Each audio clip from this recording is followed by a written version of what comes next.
Hi, welcome to this week's Essential Stuff. My name's Steve. I'm here with Oscar and Raj to talk about on-page SEO, whether it's building a new site or getting the most from your existing website. Initially, let's think about this at a high level. What does good look like and what does bad look like? Well, let's consider bad first. Imagine your services page that describes what you do was just called services. Google would find that incredibly difficult to differentiate between you and not only everyone in your industry, but every other industry if everyone calls it services. So that's bad. What does good look like?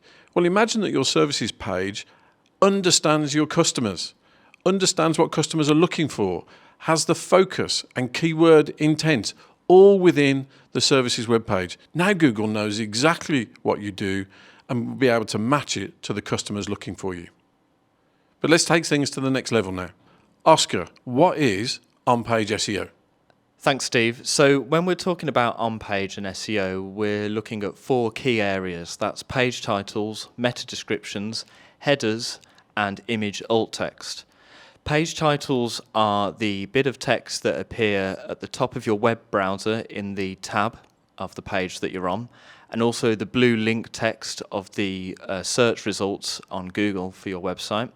The meta description is the bit of text that appears under your listing on Google. Headers are titles within the page, within content, H1s, H2s, etc., that show the structure of the content in a page. And image alt text is a bit of text that you can attach to an image that tells Google what that image is about and also shows on a web page if an image doesn't load.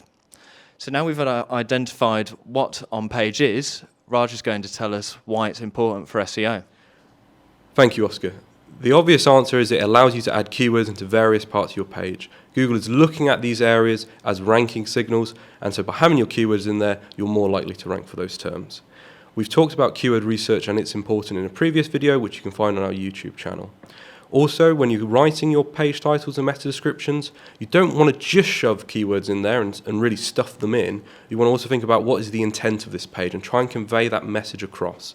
You are limited with your character length on your page titles and meta descriptions, so be wary of writing something that's too long. It will be cut off and won't all be shown.